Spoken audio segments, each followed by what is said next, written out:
أعوذ بالله من الشيطان الرجيم بسم الله الرحمن الرحيم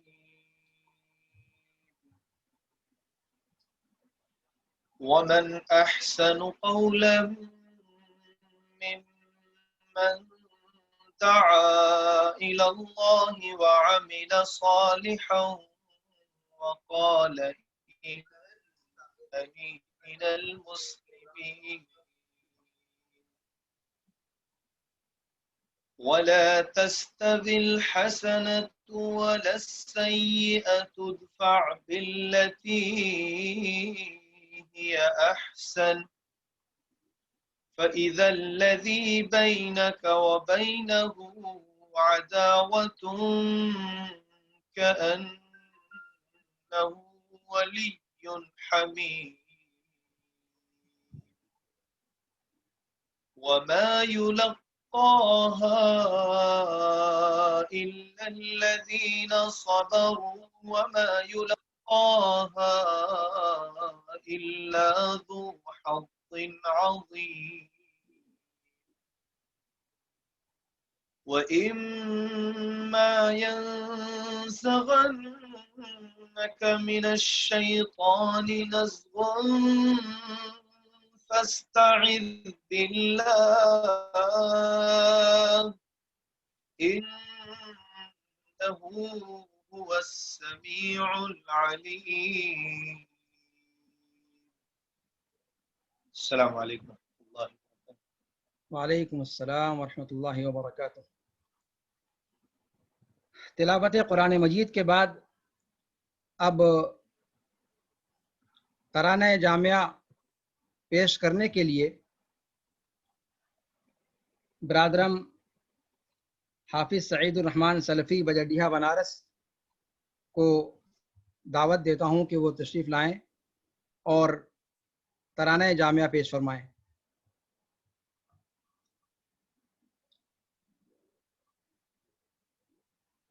حافظ سعید الرحمن سلفی، اپنا مائک آپ انمیوٹ کر سکتے ہیں۔ شیخ بہت سارے لوگ ویٹنگ میں ہیں، قبول کر لیجئے۔ یہاں کوئی نہیں ہے ویٹنگ میں، سب فون آ رہا ہے کہ کھل نہیں رہا ہے۔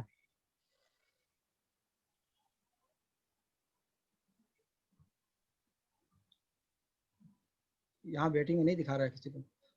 حافظ سعید الرحمن صاحب، آپ اپنا مائک انمیوٹ کر کے آپ ترانہ پیش فرمائیے۔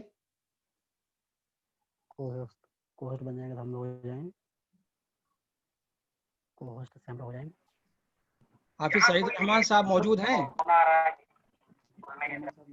شاید نہیں ہے۔ تو پھر آگے بڑھتے ہیں۔ جی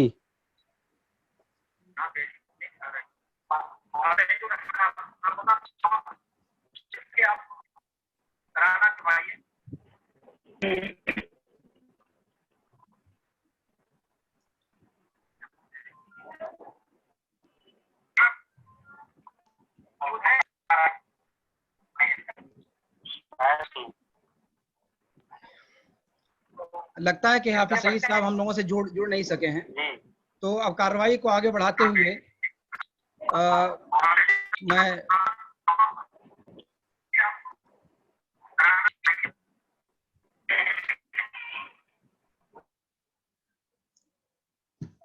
کارروائی آگے بڑھائی جا رہی ہے اور ترانہ جامعہ پیش کرنے کے لیے مکلف کیا گیا تھا حافظ سعید الرحمن صاحب کو، لیکن شاید وہ جڑ نہیں سکے ہم لوگوں سے۔ جب تشریف لائیں گے تو انشاءاللہ پھر دیکھیں گے آگے۔ الحمدللہ رب العالمین والصلاة والسلام علی اشرف الانبیاء و امام المرسلین نبینا محمد وعلی آلہ وصحبہ اجمعین، اما بعد۔ آج کی اس مجلس میں، ابناء جامعہ سلفیہ کی اس مجلس میں آپ تمام مہمانان گرامی، تمام ہمارے بزرگ، محترم، موقر، معزز علماء کرام کا تہہ دل سے استقبال ہے۔ یہ ایک سنہری موقع ہے جس میں ہمیں جمع ہونے کا موقع ملا، اور انشاءاللہ العزیز ہم آپ کے کلمات سے مستفید ہوں گے، انشاءاللہ آپ کی نصیحتوں سے مستفید ہوں گے۔ آج کا یہ پروگرام در حقیقت اس لیے نہیں رکھا گیا کہ کوئی تعزیت کی جائے یا کوئی اس طرح کی چیز کی جائے. در حقیقت یہ پروگرام شیخ عبدالمنان صاحب سلفی رحمہ اللہ کی وفات کے بعد جو پیدا شدہ صورتحال ہے اور جو ایک صورتحال اس وقت عمومی طور پر بر صغیر کے اندر پیدا ہو گئی ہے، ہند و پاک اور نیپال کے بڑے بڑے جلیل القدر علماء کا جو سانحہ پیش آ رہا ہے اور لگاتار جو صف اول ہے وہ خالی ہوتی جا رہی ہے. اسی طریقے سے جو معتبر علماء کرام ہیں جن کی طرف علماء رجوع کرتی ہے، علماء کے لیے جو مرجعیت کا درجہ رکھتے ہیں، وہ لوگ ملت سے اٹھتے چلے جا رہے ہیں اور یہ ایک بہت بڑا سانحہ ہے. اس پس منظر میں یہ نشست دراصل رکھی گئی ہے تاکہ ہم اپنے معزز و موقر علماء کرام کے ساتھ بیٹھ کر اس مسئلے پر تھوڑا سا تبادلہ خیال کیا جائے اور اس تعلق سے کیا حکمت عملی اختیار کی جائے اس پر غور و فکر کیا جائے. جامعہ سلفیہ بنارس کی اگر صرف آپ بات کریں تو جامعہ سلفیہ بنارس کے اندر شیخ الجامعہ یا اس سے پہلے مولانا عبدالوحید صاحب سلفی ناظم جامعہ رحمہ اللہ کا انتقال، پھر شیخ الجامعہ مولانا عبدالوحید صاحب سلفی کا رحمانی، مولانا عبدالوحید صاحب رحمانی استاد گرامی ان کا انتقال، پھر اس کے بعد ڈاکٹر رضا اللہ مبارک پوری صاحب، پھر مولانا رئیس احمد ندوی، ڈاکٹر مقتدیٰ حسن اظہری اور مولانا محمد حنیف فیضی، مولانا علی حسین سلفی اور اسی طریقے سے عزیز احمد ندوی، عابد حسن رحمانی رحمہم اللہ. تو ایک طویل سلسلہ ہے. اسی طریقے سے مولانا عبداللہ طیب صاحب بنارسی اور شعبہ تحفیظ کے اندر جامعہ سلفیہ کے حافظ نصر اللہ صاحب فیضی اور حافظ عبدالحکیم صاحب فیضی رحمہم اللہ، ایک لمبا سلسلہ ہے. جامعہ سراج العلوم جھنڈا نگر نیپال کے اندر اگر دیکھا جائے تو یہاں مولانا صبغت اللہ صاحب ندوی اور اس کے بعد مولانا سلیم الدین صاحب سلفی مدنی، اس کے بعد مولانا عبدالجلیل عبدالمجید سلفی مدنی، شیخ عبدالعزیز مدنی، مولانا مختار احمد سلفی مدنی. اس طریقے سے خود نیپال کے اندر مرکز التوحید میں مولانا عبداللہ مدنی اور مولانا عطاء الرحمن مدنی نیپال کے معتبر علماء میں. عام طور پہ اگر دیکھا جائے تو مولانا عبدالسلام صاحب رحمانی، دکتور محفوظ الرحمن سلفی مدنی، ڈاکٹر عبدالباری ڈمریا گنج اور اس طریقے سے بے شمار علماء ہیں. اگر ان کو شمار کرنے کی بات کی جائے تو صرف شمار کرنے میں اچھا خاصا وقت لگ جائے. اور ابھی 2-4 دن پہلے حافظ صلاح الدین یوسف صاحب کا انتقال، ڈاکٹر ضیاء الرحمن اعظمی، مولانا مقیم فیضی، مولانا ڈاکٹر لقمان صاحب سلفی، مولانا یوسف جمیل جامعی، پروفیسر عین الباری عالیاوی کلکتہ اور مشہور داعی محمد ریاض ملی باری اور ڈاکٹر ولی اختر ندوی، شیخ علاء الدین ندوی جامع محمدیہ مالیگاؤں. اس طریقے سے بہت ایک لمبی فہرست ہے علماء کرام کی جو اس درمیان خاص طور سے لاک ڈاؤن والے فترے میں کووڈ-19 کے عرصے میں ایک طویل فہرست ہے علماء کرام کی. تو یہ جو علماء کرام کا خاص طور پہ ایک سلسلہ ہے اموات کا، وفیات کا، اور جو صفیں خالی ہوتی چلی جا رہی ہیں اور جو اس سے ایک خلا پیدا ہوتا چلا جا رہا ہے، اس خلا کو پر کرنے کے لیے کوئی حکمت عملی اختیار کرنا ضروری ہے. اس پورے پس منظر میں شیخ عبدالمنان صاحب کا تو ایک حوالہ ہو گیا کہ جن کے نام پر اکٹھا ہونے کا ہمیں موقع مل گیا، لیکن در حقیقت جو مقصود ہے وہ یہی کہ اس پورے پس منظر میں جماعت اہل حدیث کے پاس کیا حکمت عملی ہے، اور یہی ابنائے سلفیہ ہمارے معزز بزرگ ابنائے سلفیہ جو اللہ کے فضل و کرم سے تقریباً ہر میدان میں شہسوار ہیں اور ہر میدان میں علماء کی امت کی قیادت ابھی فرما رہے ہیں. تو اس سارے پس منظر میں ہمیں کیا حکمت عملی اختیار کرنی چاہیے، اور ملت کا جو خسارہ ہوتا چلا جا رہا ہے، ایسے میں ملت کی قیادت کے لیے جو میادین خالی ہوتے چلے جا رہے ہیں ان کو پر کرنے کے لیے ہمارے پاس کس طرح کی حکمت عملی اختیار کرنی چاہیے. اور جو علماء ہمارے درمیان سے جو اٹھتے چلے جا رہے ہیں، ان اٹھنے والے علماء کرام کے اہل خانہ کا معاملہ، ان کے اپنے جو اہل خانہ کے ساتھ پیش آمدہ مسائل ہیں ان کی وفیات کے بعد، اور ان علماء کرام کے جو غیر مطبوع اور غیر مدون علمی کارنامے ہیں ان کو کس طریقے سے شائع کیا جائے اور کس طریقے سے سامنے لایا جائے، غیر مدون چیزوں کو مدون کیا جائے.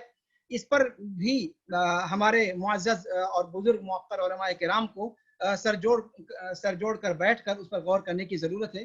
یہ سارے پہلو ہیں جن کو سامنے رکھ کر کے آج کی یہ نشست رکھی گئی ہے. اور یہ حقیقت ہے کہ علماء کرام کا اٹھنا یہ قیامت کی نشانیوں میں سے ایک نشانی ہے. جیسا کہ ہم سبھی علماء کرام، ہمارے بزرگ علماء کرام اور ہمارے جو ابناء سلفیہ کے سارے معزز ممبران ہیں وہ حدیثوں کو جانتے ہیں اچھی طریقے سے.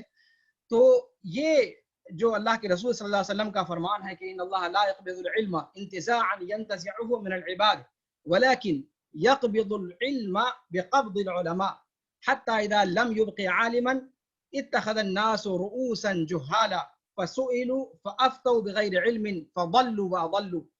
شیخین کی روایت. اور اسی طریقے سے ابن عباس رضی اللہ تعالی عنہما کا جو قول ہے، بہت مشہور قول ہے، اللہ کے قرآن کریم کی آیت کریمہ جو مشہور آیت کریمہ ہے، اولم یروا انا نأتی الارض ننقصها من اطرافها، سورۃ الرعد 41 نمبر کی آیت. ابن عباس رضی اللہ تعالیٰ عنہ کی تفسیر ہے کہ خراب الارض بموت علمائها وفقهائها واہل الخیر منها. صراحت کے ساتھ ابن عباس رضی اللہ تعالیٰ عنہ نے یہ تفسیر ذکر فرمائی ہے کہ اولم یروا انا نأتی الارض ننقصها من اطرافها. تو یہ نقص جو اطراف کا ہے اس کی جو توجیہ عبداللہ بن عباس رضی اللہ تعالیٰ عنہ نے کی ہے، در حقیقت یہ ہم سب کے لیے ایک قابل غور پہلو ہے. تو یہ سارے پہلو ہیں جس کی وجہ سے یہ ضروری سمجھا گیا کہ ہمارے معزز موقر جو ابناء سلفیہ ہیں، بزرگ علماء کرام، اور ساتھ میں جو نئی جیل ہے ابناء سلفیہ کی، وہ سب اکٹھا ہوں اور اس موقع پر تبادلہ خیال کے لیے ایک اسٹیج فراہم کیا جائے. اور مختصر انداز بھی میں سے ہی، لیکن ہم اپنے سارے موقر علماء کرام سے مختصر انداز میں کچھ باتیں سن لیں. بس اپنی اس تمہیدی بات کے بعد میں براہ راست اب کارروائی آگے بڑھاتے ہوئے میں چاہتا ہوں کہ اب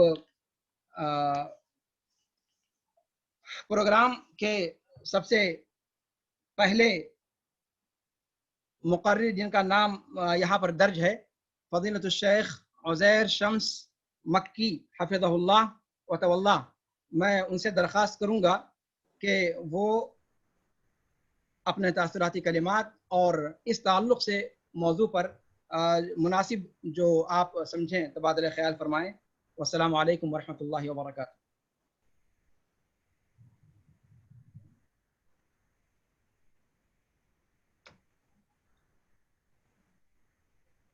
شیخ آپ کی آواز نہیں آ رہی ہے،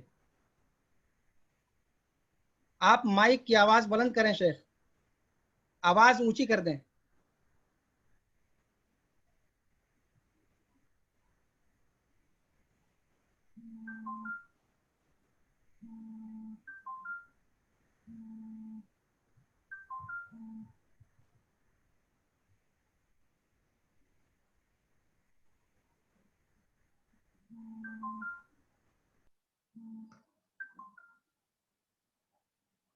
السلام علیکم. السلام علیکم. وعلیکم السلام.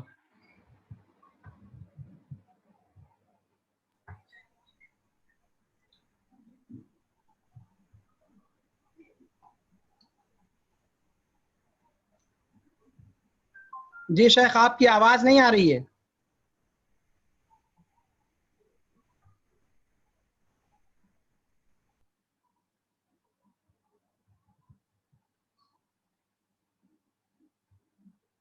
شیخ کی آواز بند ہے. آپ کی آواز بند ہے. آواز انہوں نے وہیں سے بند کر رکھی ہے. جی جی وہاں سے بند ہے.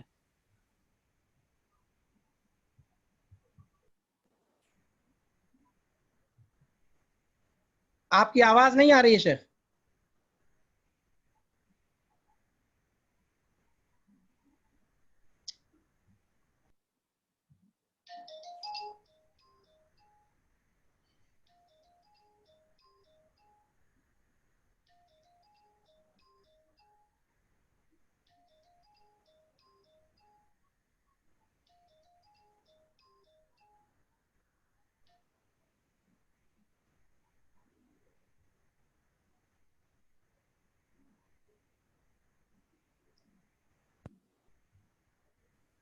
جی شیخ اسکرین کے نیچے اور بائیں جانب نیچے میوٹ اور ان میوٹ کا آپشن رہتا ہے.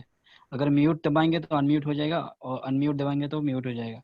ایسا آپشن اس پہ کلک کر دیجئے شیخ.